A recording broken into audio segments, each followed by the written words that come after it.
الرحمن الرحیم رب اشرح لي صدری ويسر لي امری واحلل عقدۃ من لسانی یفقهوا قولی رب یسر ولا تعسر وتمم بالخیر یا فتاح رب زدنی علما فہما۔ بسم اللہ الرحمن الرحیم۔ اللہ رب العزت کی توفیق سے، اللہ کے کرم اور اس کی مہربانی سے درس قرآن پاک کے اس سلسلہ کے اندر فہم قرآن کے لیے پیغام خداوندی سے آگاہی حاصل کرنے کے لیے آج ہم سورہ فاتحہ کی ابتدائی آیات کی تلاوت کرتے ہیں اور پیغام خداوندی کو جاننے کی کوشش کرتے ہیں۔ اس سورہ مبارکہ کے تعارف کے حوالہ سے کل ہم نے پڑھا تھا، اس کے اندر بیان ہونے والے مضامین کے بارے میں ذکر ہوا تھا۔ آج ہم اس کی آیات بینات شروع کرتے ہیں۔ بسم اللہ الرحمن الرحیم۔ الحمد للہ رب العالمین الرحمن الرحیم مالک یوم الدین۔ ان آیات کے اندر اللہ رب العزت کی صفات کا بیان ہوا ہے، اللہ کریم کی عظمت اور شان کو بیان کیا گیا ہے۔ پہلی 3 آیات اللہ رب العزت کی تعریف اور ثنا کے اندر ذکر ہوئی ہیں۔ چوتھی آیت مبارکہ کے اندر اللہ کی عبادت کا ذکر ہوا، اس سے استعانت کا ذکر ہوا۔ 5ویں آیت کے اندر اور 6ٹھی اور 7ویں آیت کے اندر اللہ رب العزت نے دعا مانگنے کا طریقہ سکھایا کہ دعا کیسے مانگنی ہے۔ اہدنا الصراط المستقیم، اور صراط مستقیم کیا ہے اس کا ذکر اللہ کریم نے کیا ہے۔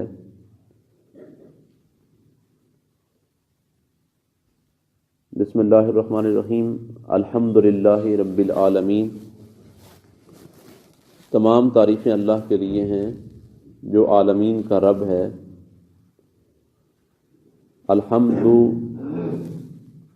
کا معنی ہے تمام تر تعریفیں، تمام تر حمد، تمام تر ثنا کا حقدار اللہ رب العالمین ہے۔ رب العالمین، رب کہتے ہیں پالنے والا، پرورش کرنے والا، مرتبہ کمال تک پہنچانے والا۔ العالمین، تمام عالمین کو، عالم واحد ہے اور عالمین اس کی جمع ہے، تمام عالمین کو مرتبہ کمال تک پہنچانے والی ذات اللہ کریم کی ذات ہے۔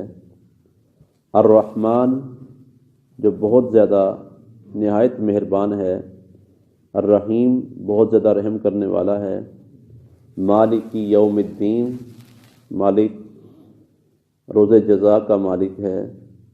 یوم، روز، الدین، جزا کے دن کا یعنی قیامت کے دن کا مالک ہے۔ تو ان 3 آیات کے اندر اللہ کریم کی صفات بیان ہوئی ہیں۔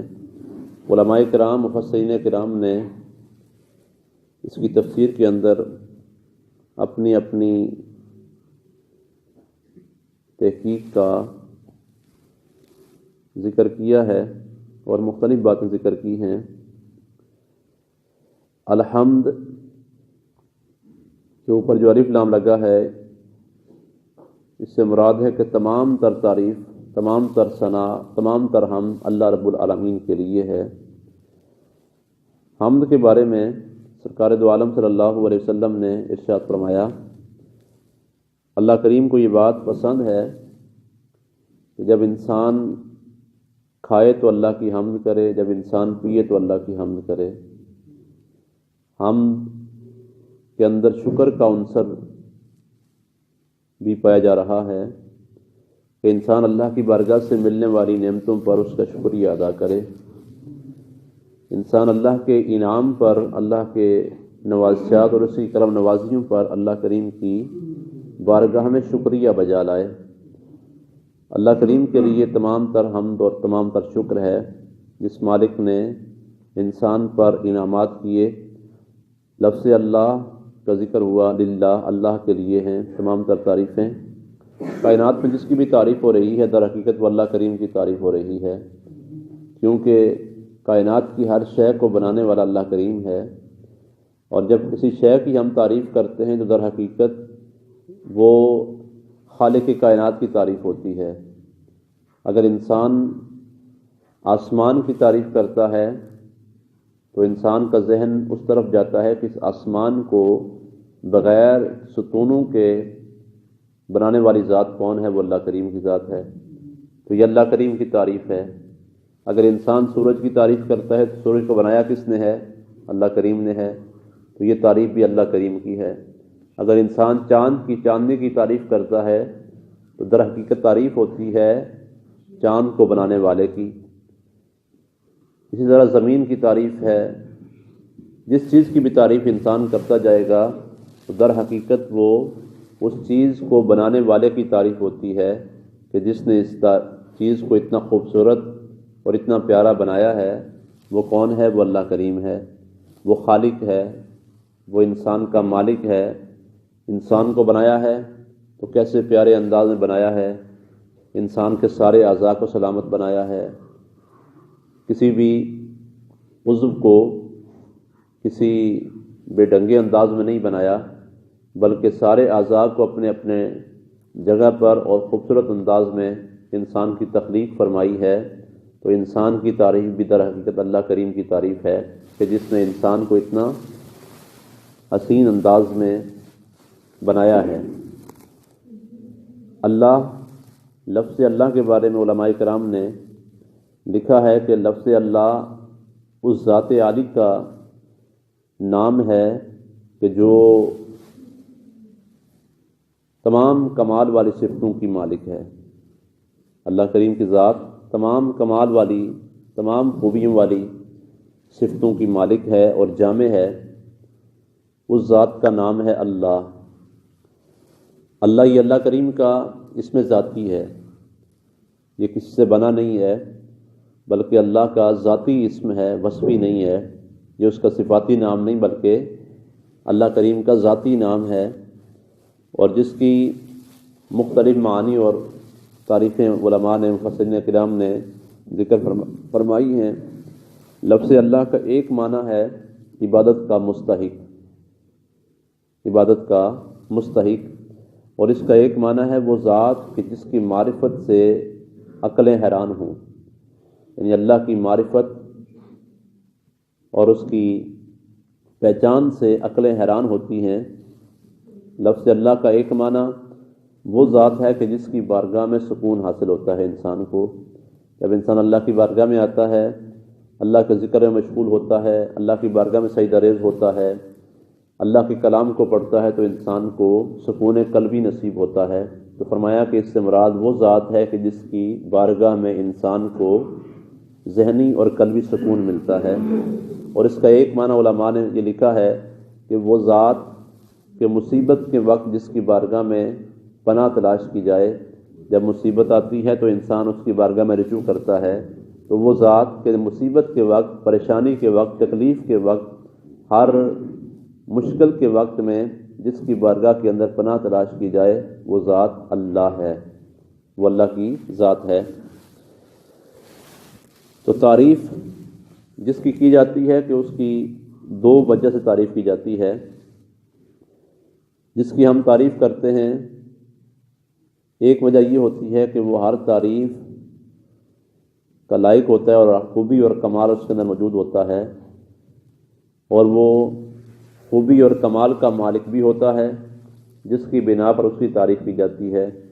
اور دوسری وجہ یہ ہوتی ہے کہ جس کی تعریف کی جائے اس کے تعریف کرنے والے پر احسانات ہوتے ہیں، جس کی وجہ سے اس کی تعریف کی جاتی ہے، اس کے احسان کا شکریہ ادا کیا جاتا ہے، اس وجہ سے اس کی تعریف کی جاتی ہے۔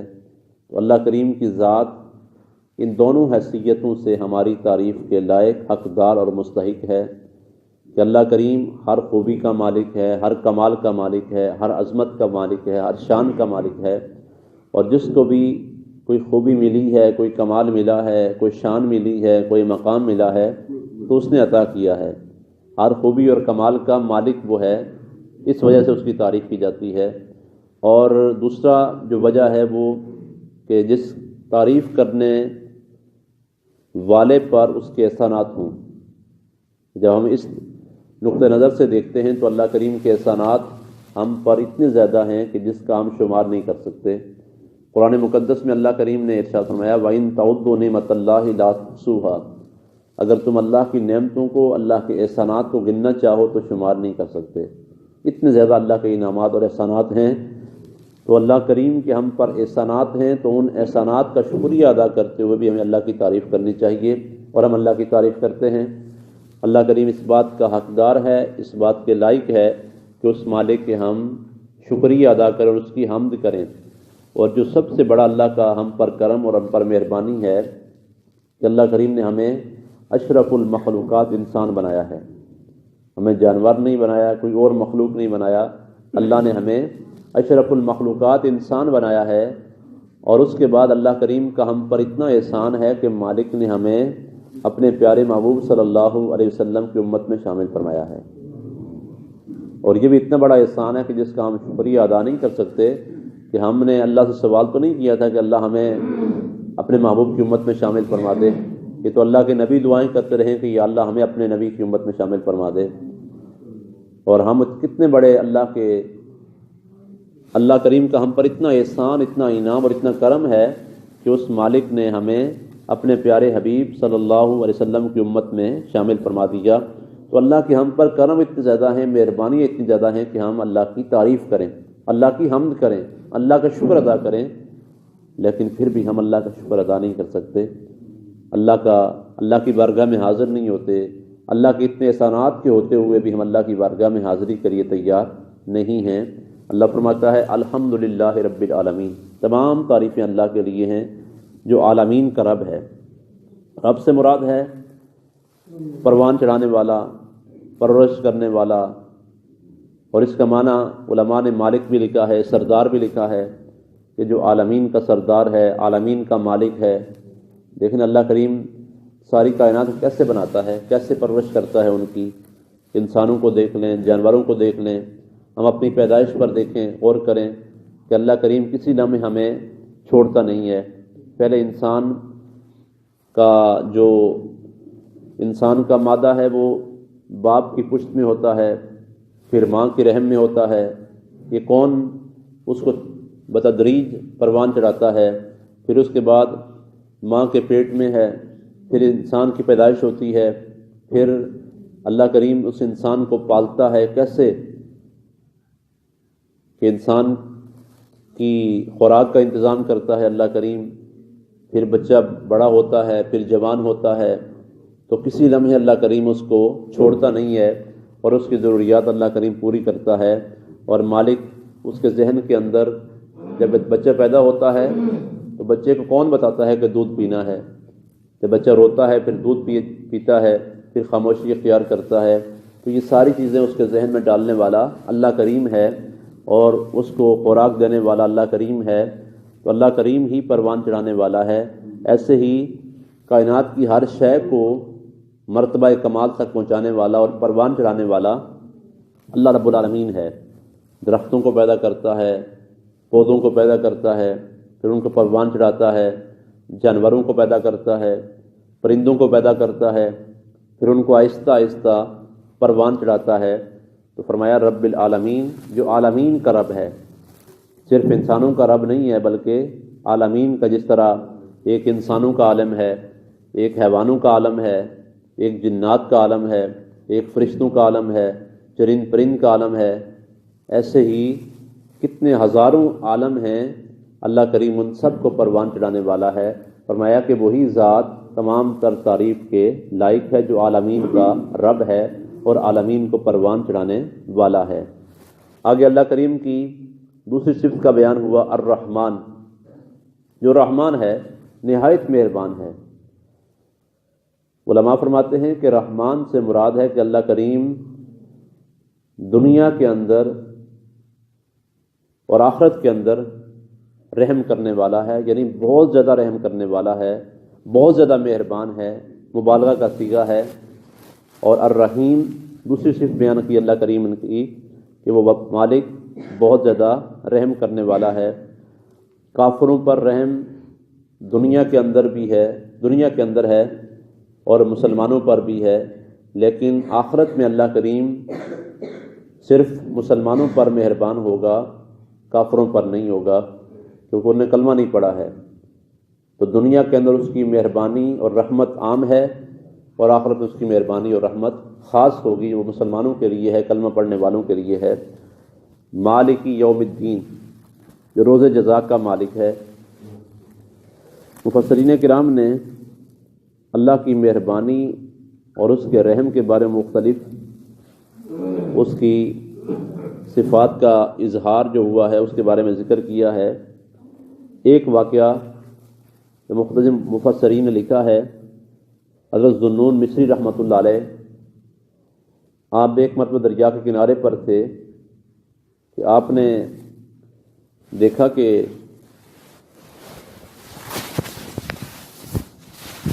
ایک کچھوا ہے، وہ پانی پر تیرتا ہے اور ایک بچھو اس کی پشت پر سوار ہوتا ہے، اور وہ اس کو اپنی پشت پر سوار کر کے دریا کے پار لے جاتا ہے۔ ذوالنون مصری رحمۃ اللہ فرماتے ہیں کہ میں ان کے پیچھے ہو لیا، کشتی پر بیٹھ کر میں چلا گیا کہ میں دیکھوں تو صحیح یہ کہاں جاتے ہیں۔ اللہ کریم کتنا مہربان ہے، کتنا رحیم ہے، اور کتنا کریم ہے، کتنا غفور ہے، کتنا انسانوں پر رحم کرنے والا ہے۔ جب میں ان کے ساتھ کنارے پر پہنچا تو دیکھا کہ ایک بندہ شراب کے نشے میں مست ہے، نشے کی حالت میں ہے، اور ایک جگہ پر پڑا ہوا ہے، درخت کے نیچے پڑا ہوا ہے۔ جب کچھوے نے بچھو کو پانی پر تیرا کر اپنے پشت پر سوار کر کے کنارے پر لایا تو وہ بچھو دوڑتا ہوا اس بندے کی طرف گیا، دیکھا کہ ایک سانپ ہے جو اس پر حملہ کرنا چاہتا ہے، یہ بندہ بے ہوش پڑا ہوا ہے، اس پر سانپ حملہ کرنا چاہتا ہے۔ جب بچھو گیا تو اس نے جا کر اس سانپ کو ڈنگ مارا۔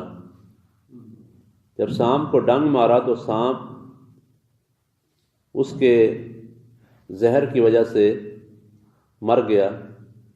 اب اس کو ڈنگ مارنے کی وجہ سے سانپ کے زہر کا اثر بچھو پر ہوا، وہ بھی ختم ہو گیا۔ اب وہ دونوں ختم ہو گئے، لیکن وہ بندہ ان کے کاٹنے سے اور ڈنگ مارنے سے محفوظ رہا۔ اب ذوالنون مصری رحمۃ اللہ بڑے حیران ہوئے، اور آپ نے فرمایا کہ اللہ کریم کتنا مہربان ہے، اس بندے کو سانپ نے ڈنگ مارنا تھا اور یہ بے ہوش پڑا ہوا تھا، اللہ کریم نے اس کا اہتمام کیا کہ دریا کے اس پار سے ایک بچھو کو لایا جو سانپ سے اس کی حفاظت کرتا ہے۔ اس نے آ کے سانپ کو ڈنگ مارا اور سانپ اس کے زہر کے اثر سے مر گیا، اور یہ بندہ اس کے ڈنگ سے محفوظ رہ کر بچ گیا۔ تو فرماتے ہیں کہ اللہ کریم اتنا مہربان ہے جو بندوں کی حفاظت کرتا ہے۔ دیکھیں نا، ہم دن کو اپنی حفاظت کرتے ہیں تو رات کو ہماری حفاظت کون کرتا ہے؟ انسان دن کو ہر قسم کی موذی چیزوں سے اپنی حفاظت کرتا ہے، بچاتا ہے اپنے آپ کو، لیکن رات کی تاریکی کے اندر تو ہمیں خبر نہیں ہوتی کہ ہمارے ساتھ کیا ہو رہا ہے۔ اللہ کریم کتنی مخلوق ہے، موذی جانور ہیں، موذی چیزیں ہیں، لیکن ان کی شر سے اور ان کے